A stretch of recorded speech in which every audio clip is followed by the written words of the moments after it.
जय हिंद दोस्तों, welcome to our YouTube channel. दोस्तों, आज की क्लास में हम जीके के इंपॉर्टेंट क्वेश्चन डिस्कस करेंगे।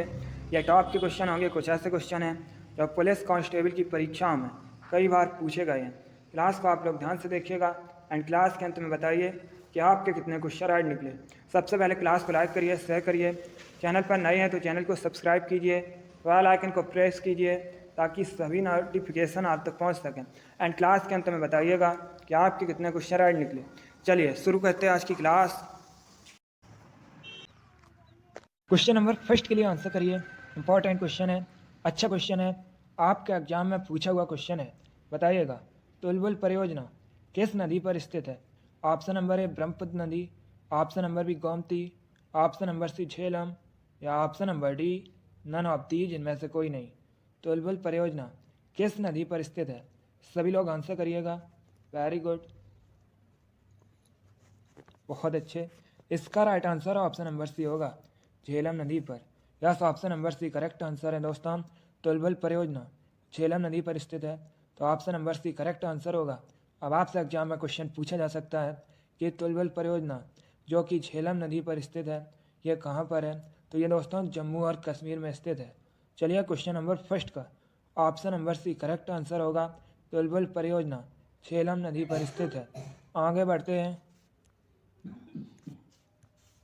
क्वेश्चन नंबर 2 के लिए आंसर करिएगा। यह भी अच्छा क्वेश्चन है। बताइएगा, उत्तर प्रदेश स्थापना दिवस कब मनाया जाता है?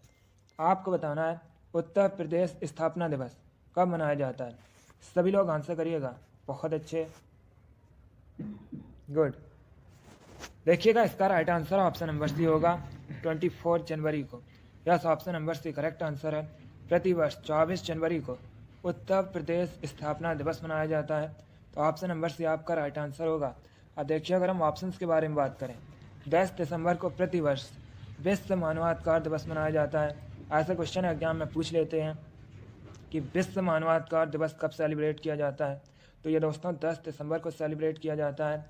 9 अक्टूबर को प्रतिवर्ष विश्व डाक दिवस मनाया जाता है और 21 जून को प्रतिवर्ष अंतर्राष्ट्रीय योग दिवस मनाया जाता है।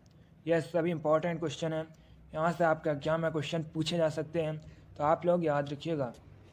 चलिए क्वेश्चन नंबर 2 का option number C correct answer है, 24 जनवरी को प्रतिवर्ष उत्तर प्रदेश स्थापना दिवस मनाया जाता है। आगे बढ़ते हैं,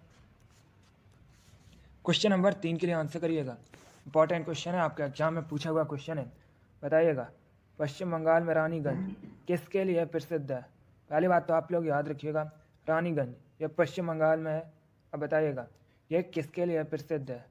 सभी लोग आंसर करिए। बहुत अच्छे, इसी प्रकार के क्वेश्चन आपके एग्जाम में जीके के पूछे जाते हैं, तो क्लास को ध्यान से देखिएगा। इसका right answer option number A होगा, कोयले के लिए। Yes, option number A correct answer होगा। आगे बढ़ते हैं, क्वेश्चन नंबर 4 के लिए आंसर करिए। इंपॉर्टेंट क्वेश्चन है, एग्जाम में पूछा हुआ क्वेश्चन है। बताइएगा, दाढ़ी बनाने के लिए किस दर्पण का प्रयोग किया जाता है? आपको बताना है दाढ़ी बनाने के लिए किस दर्पण का प्रयोग किया जाता है। ए समतल दर्पण का, बी उत्तल दर्पण का, सी अवतल दर्पण का या डी नन ऑफ दीज इनमें से कोई नहीं। इंपॉर्टेंट क्वेश्चन है, इसका right answer option number C होगा, अवतल दर्पण का। Yes, option number C correct answer है। दाढ़ी बनाने के लिए अवतल दर्पण का प्रयोग किया जाता है। आगे बढ़ते हैं, अगला क्वेश्चन देखते हैं। क्वेश्चन नंबर 5 के लिए आंसर करिए। करंट से संबंधित क्वेश्चन है। बताइएगा, वर्तमान में रसिया के प्रेसिडेंट कौन है? आपको बताना है वर्तमान में रसिया के प्रेसिडेंट कौन है। Option number A Xi Jinping, option number B Vladimir Putin, option number C Kamala Harris या option number D Donald Trump. बताइएगा, वर्तमान में रसिया के प्रेसिडेंट कौन है, राष्ट्रपति कौन है? रसिया की राजधानी दोस्तों मॉस्को है। एग्जाम में पूछा हुआ क्वेश्चन है कि रूस की राजधानी क्या है, तो याद रखिएगा मॉस्को। क्षेत्रफल की दृष्टि से विश्व का सबसे बड़ा देश रसिया है। अभी आंसर करिए, क्वेश्चन नंबर 5 के लिए क्वेश्चन है, वर्तमान में रसिया के प्रेसिडेंट कौन है? गुड, इसका राइट आंसर होगा option number B Vladimir Putin. Yes, option number B correct answer है, व्लादिमीर पुतिन। ये दोस्तों अभी रसिया के प्रेसिडेंट हैं। सी जिनपिंग वर्तमान में चाइना के प्रेसिडेंट हैं। कमला हैरिस ये वर्तमान में यूएसए की उपराष्ट्रपति हैं और वर्तमान में यूएसए के राष्ट्रपति जो बाइडन हैं। इन ऑप्शंस के बारे में याद रखिएगा, यहाँ से आपके एग्जाम में क्वेश्चन पूछे जा सकते हैं। अगला क्वेश्चन देखते हैं। क्वेश्चन नंबर 6 के लिए आंसर करिए। इंपॉर्टेंट क्वेश्चन है, कई परीक्षाओं में यह क्वेश्चन इसी प्रकार से पूछा गया है। आपको बताना है सत्यार्थ प्रकाश के लेखक कौन है, बताइएगा। सत्यार्थ प्रकाश के लेखक कौन है? A Mahatma Gandhi, B Swami Dayanand Saraswati, C Swami Vivekananda या D Raja Ram Mohan Roy. Important question है। इसका right answer option number B होगा, Swami Dayanand Saraswati. Yes, option number B correct answer है दोस्तों। स्वामी दयानंद सरस्वती ने सत्यार्थ प्रकाश की रचना की है, तो ऑप्शन नंबर बी आपका राइट आंसर होगा। अब देखिए, अगर हम स्वामी दयानंद सरस्वती की बात करें, एग्जाम में क्वेश्चन पूछ लेते हैं कि स्वामी दयानंद सरस्वती का मूल नाम क्या था, तो दोस्तों मूल शंकर। स्वामी दयानंद सरस्वती का मूल नाम था वेदों की ओर लौटो। ये नारा दिया है दोस्तों स्वामी दयानंद सरस्वती ने। और स्वामी दयानंद सरस्वती ने 1875 में, कब दोस्तों? 1875 में आर्य समाज की स्थापना की थी मुंबई में। तो आप लोग इनके बारे में याद रखिएगा, यहाँ से क्वेश्चन एग्जाम में पूछे गए हैं, आगे भी पूछे जा सकते हैं। क्वेश्चन नंबर 6 का ऑप्शन नंबर भी करेक्ट आंसर होगा। स्वामी दयानंद सरस्वती की रचना है सत्यार्थ प्रकाश। आगे बढ़ते हैं। क्वेश्चन नंबर 7 के लिए आंसर करिए, बताइएगा। What is the national sport of France? आपको बताना है फ्रांस का राष्ट्रीय खेल क्या है, नेशनल स्पोर्ट क्या है। A cricket, B table tennis, C football या डी बैडमिंटन। आंसर करिएगा सभी लोग, अच्छा क्वेश्चन है।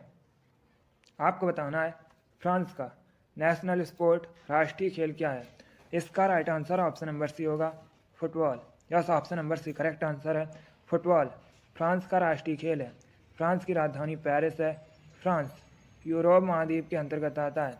यह क्वेश्चन और एग्जाम में पूछ लेते हैं कि ब्राज़ील का राष्ट्रीय खेल क्या है, तो दोस्तों फुटबॉल ब्राज़ील का भी राष्ट्रीय खेल है, याद रखिएगा। क्वेश्चन नंबर 7 का option number C correct answer है। आगे बढ़ते हैं। क्वेश्चन नंबर 8 के लिए आंसर करिए, बताइएगा। मोमबत्ती रासायनिक ऊर्जा को किस में रूपांतरित करती है? आपको बताना है मोमबत्ती रासायनिक ऊर्जा केमिकल एनर्जी को किस में कन्वर्ट करती है। ए विद्युत ऊर्जा में, बी आंतरिक ऊर्जा में, सी ऊष्मा और प्रकाश ऊर्जा में या डी ननावती, जिनमें से कोई नहीं। जिसने अभी क्लास को लाइक नहीं किया एक बार लाइक करिए। डेली आपकी क्लास होगी, सभी लोग डेली क्लास को ज्वाइन कीजिएगा और क्लास को ज़्यादा से ज़्यादा शेयर भी कीजिए। Very good. इसका right answer option number C होगा। Yes, option number C correct answer है दोस्तों, कैंडल। ये केमिकल एनर्जी को ऊष्मा और प्रकाश ऊर्जा में कन्वर्ट करती है, रूपांतरित करती है। तो आपका right answer option number C होगा। आगे बढ़ते हैं। क्वेश्चन नंबर 9 के लिए आंसर करिए। एग्जाम में पूछा हुआ क्वेश्चन है, अभी आपको बताना है ईवीएम का फुल फॉर्म क्या होता है, बताइएगा। What is the full form of EVM? EVM का पूर्ण रूप क्या होता है? इंपॉर्टेंट क्वेश्चन है, सरल क्वेश्चन है, आप लोग आंसर दे सकते हैं। इसका राइट आंसर ऑप्शन नंबर भी होगा, electronic voting machine. Yes, option number भी करेक्ट आंसर है। ईवीएम का फुल फॉर्म होता है इलेक्ट्रॉनिक वोटिंग मशीन। आगे बढ़ते हैं। क्वेश्चन नंबर 10 के लिए आंसर करिए, बताइएगा। ऋग्वेद में किसके लिए पुरंदर शब्द का यूज हुआ है? सभी लोग बताइएगा। ऋग्वेद में किसके लिए पुरंदर शब्द का प्रयोग हुआ है? ए विष्णु, बी शिव, सी ब्रह्मा या डी इंद्र। ऋग्वेद सबसे प्राचीन वेद है, अब बताइएगा इसमें किसके लिए पुरंदर शब्द का उपयोग हुआ है, यूज हुआ है। इसका right answer option number D होगा, इंद्र के लिए। Yes, option number D correct answer होगा। ऋग्वेद में इंद्र के लिए पुरंदर शब्द का उपयोग हुआ है, यूज हुआ है। आगे बढ़ते हैं।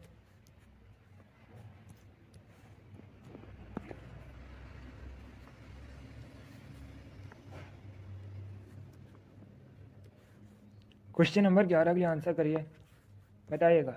लिग्नाइट क्या है? What is lignite? A iron, B copper, C कोयला या डी मिट्टी। आपको बताना है लिग्नाइट क्या है। गुड। इसका right answer option number C होगा, कोयला। Yes, option number C correct answer है दोस्तों। लिग्नाइट एक प्रकार का कोयला होता है, तो ऑप्शन नंबर सी आपका राइट आंसर होगा। अब यहाँ पर आपसे एग्जाम में क्वेश्चन पूछा जा सकता है कि सबसे उच्च कोटि का कोयला कौन सा होता है। ये क्वेश्चन कभी परीक्षा में पूछा हुआ क्वेश्चन है, तो याद रखिएगा एंथ्रोसाइट ये दोस्तों सबसे उच्च कोटि का कोयला होता है। चलिए आगे बढ़ते हैं। क्वेश्चन नंबर 12 के लिए आंसर करिए, बताइएगा ब्रह्मवाड़ी राष्ट्रीय उद्यान, ब्रह्मवाड़ी नेशनल पार्क ये किस राज्य में स्थित है। A Uttarakhand, B Gujarat, C Assam या डी तेलंगाना। इसका right answer option number D होगा, Telangana. Yes, option number D correct answer है। ब्रह्मवाड़ी राष्ट्रीय उद्यान तेलंगाना में स्थित है। आगे बढ़ते हैं।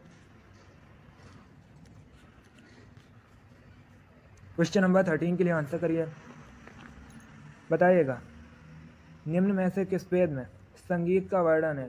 आपको बताना है किस वेद में संगीत का वर्णन है। ए अथर्ववेद में, बी ऋग्वेद में, सी सामवेद में या डी यजुर्वेद में।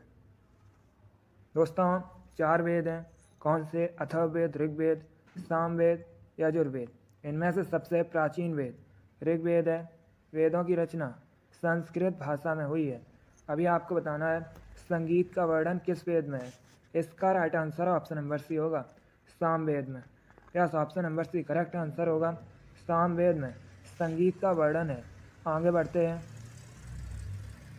क्वेश्चन नंबर 14 के लिए आंसर करिए, साइंस से संबंधित क्वेश्चन है, इंपॉर्टेंट क्वेश्चन है, एग्जाम में पूछा हुआ क्वेश्चन है। आपको बताना है किसे कोशिका का ऊर्जा ग्रह भी कहते हैं। बताइएगा किसे कोशिका का ऊर्जा ग्रह भी कहते हैं। अच्छा क्वेश्चन है, आंसर सभी लोग दीजिएगा। जो क्वेश्चन ना आए उसे आप लोग कॉपी में नोट डाउन कीजिए। Very good. इसका right answer option number C होगा, mitochondria. Yes, option number C correct answer होगा, माइटोकॉन्ड्रिया को कोशिका का ऊर्जा ग्रह भी कहा जाता है। आगे बढ़ते हैं। क्वेश्चन नंबर 15 के लिए आंसर करिए, बताइएगा कतर की कैपिटल क्या है। आपको कतर की राजधानी का नाम बताना है। A Kathmandu, B Washington DC, C Doha या डी ढाका। Very good. इसका right answer option number C होगा, Doha. Yes, option number C correct answer है, दोहा कतर की राजधानी है। काठमांडू नेपाल की राजधानी है। वाशिंगटन डीसी यूएसए की राजधानी है। ढाका बांग्लादेश की राजधानी है। अगला क्वेश्चन देखते हैं। क्वेश्चन नंबर 16 के लिए आंसर करिएगा, बताइएगा माधव राष्ट्रीय उद्यान कहाँ पर है। आपको बताना है माधव नेशनल पार्क कहाँ स्थित है। ए मध्य प्रदेश में, बी राजस्थान में, सी पंजाब में या डी केरल में। भारत में सबसे अधिक नेशनल पार्क मध्य प्रदेश में है। इसका right answer option number A होगा, Madhya Pradesh. Yes, option number A correct answer होगा दोस्तों, माधव राष्ट्रीय उद्यान, माधव नेशनल पार्क मध्य प्रदेश में स्थित है। आगे बढ़ते हैं। क्वेश्चन नंबर 17 के लिए आंसर करिए। क्वेश्चन है केंद्रीय चावल अनुसंधान संस्थान कहाँ स्थित है। यह भी इंपॉर्टेंट क्वेश्चन है, एग्जाम में 2 से 3 बार पूछा गया है। आपको बताना है केंद्रीय चावल अनुसंधान संस्थान कहाँ स्थित है। ए कटक में, बी न्यू दिल्ली में, सी लखनऊ में या डी भोपाल में। इसका right answer option number A होगा, Cuttack. Yes, option number A correct answer है दोस्तों, ओडिशा के कटक में केंद्रीय चावल अनुसंधान संस्थान स्थित है, इसलिए option number A correct answer होगा। आगे बढ़ते हैं। क्वेश्चन नंबर 18 के लिए आंसर करिए। अब आपको बताना है नॉर्वे की कैपिटल का नाम क्या है। बताइएगा नॉर्वे की राजधानी क्या है। A London, B Oslo, C Moscow या डी पेरिस। इसका right answer option number B होगा, Oslo. Yes, option number B correct answer है, ओस्लो नॉर्वे की राजधानी है। लंदन ब्रिटेन की राजधानी है। मॉस्को रसिया की राजधानी है। पेरिस फ्रांस की राजधानी है। आगे बढ़ते हैं। क्वेश्चन नंबर 19 के लिए आंसर करिए। बताइएगा ढिंग एक्सप्रेस के नाम से किसे जाना जाता है। आपको बताना है ढिंग एक्सप्रेस के नाम से किसको जाना जाता है। ए साक्षी मलिक, बी गीता फोगाट, सी साइना नेहवाल या D Hima Das. Question number 19 के लिए आंसर करिएगा। गुड।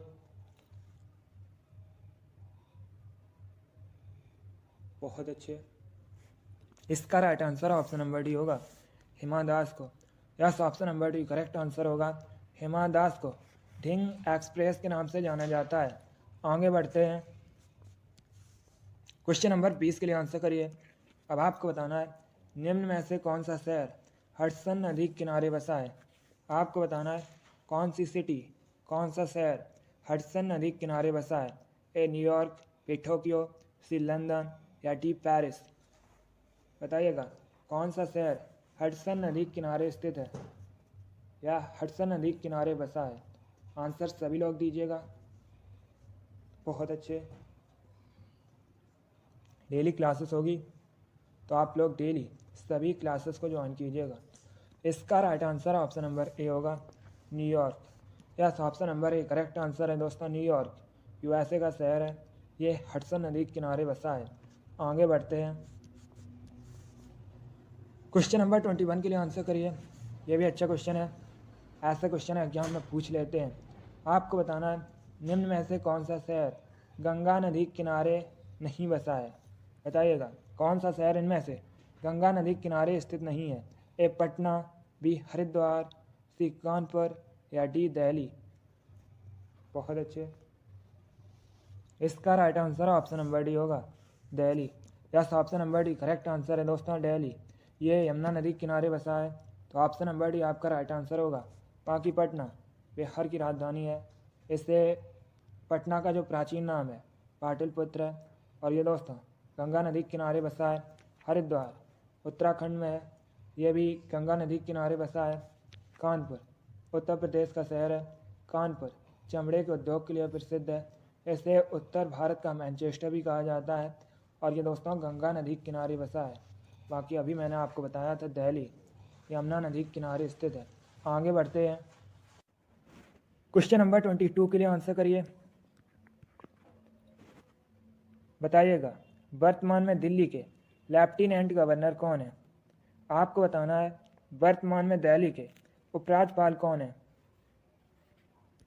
बहुत अच्छे। Option number A Manoj Sinha, B Anil Baijal, C Kiran Bedi या डी नन ऑफ दीज इनमें से कोई नहीं। इसका राइट आंसर दोस्तों ऑप्शन नंबर डी होगा, नन ऑफ दीज इनमें से कोई नहीं, क्योंकि वर्तमान में दिल्ली के उपराज्यपाल विनय कुमार सक्सेना हैं। तो ऑप्शन नंबर डी आपका राइट आंसर होगा। आगे बढ़ते हैं, ये जो मनोज सिन्हा हैं ये वर्तमान में जम्मू और कश्मीर के उपराज्यपाल हैं। अगला क्वेश्चन देखते हैं, क्वेश्चन नंबर 23 के लिए आंसर करिए। बताइएगा शॉर्ट हैंड का आविष्कार किसने किया था। आपको बताना है शॉर्ट हैंड, इसका आविष्कार किसने किया था। ए सर आइजैक पिटमैन ने, बी एडवर्ड जेनर ने, सी माइकल फेराडे ने या डी नन ऑफ दीज। ये भी अच्छा क्वेश्चन है। बताइएगा शॉर्ट हैंड का आविष्कार किसने किया था या शॉर्ट हैंड के आविष्कारक कौन है। Correct answer option number A होगा, Isaac Pitman. Yes, option number A सही उत्तर होगा। आगे बढ़ते हैं, क्वेश्चन नंबर 24 के लिए आंसर करिए। बताइएगा श्री राधा वल्लभ मंदिर कहाँ स्थित है। श्री राधा वल्लभ मंदिर कहाँ स्थित है। ए हरिद्वार में, बी वृंदावन में, सी बनारस में या डी ऋषिकेश में। इसका right answer option number B होगा, वृंदावन में। Yes, option number B correct answer है। श्री राधा वल्लभ मंदिर उत्तर प्रदेश के वृंदावन में स्थित है, तो ऑप्शन नंबर डी सही उत्तर होगा, करेक्ट आंसर है। आगे बढ़ते हैं, क्वेश्चन नंबर 25 के लिए आंसर करिए। बताइएगा सिंगापुर की करेंसी क्या है। सिंगापुर की मुद्रा आपको बतानी है। बहुत अच्छे।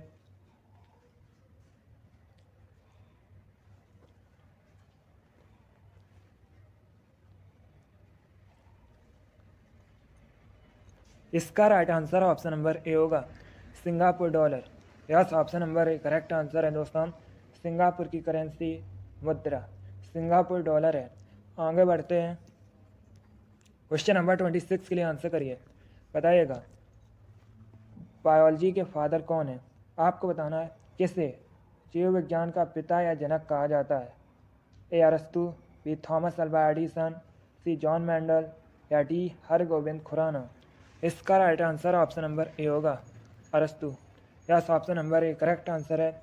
अरस्तु को जीव विज्ञान का पिता कहा जाता है। जनक कहा जाता है? तो आप लोग याद रखिएगा, बायोलॉजी का फादर अरस्तु कहा जाता है। वेरी गुड, बहुत अच्छे दोस्तों। इसका right answer option number A होगा। गुड। चलिए दोस्तों, आज की क्लास में हमने जीके के 26 इंपॉर्टेंट क्वेश्चन डिस्कस किए with extra fact. I hope आप सभी को ये क्वेश्चन समझ आए होंगे। सो क्लास को लाइक करिए, शेयर करिए, चैनल पर नए हैं तो चैनल को सब्सक्राइब कीजिए, बेल आइकन को प्रेस कीजिए ताकि सभी नोटिफिकेशन आप तक पहुंच सकें। चलिए, इसी के साथ मैं आपको मिलूंगा अगली क्लास में। एंड आप लोग अपना स्कोर ज़रूर बताइए कि आपके 26 में से कितने क्वेश्चन राइट निकले। चलिए, thank you guys, thank you for watching, God bless you all.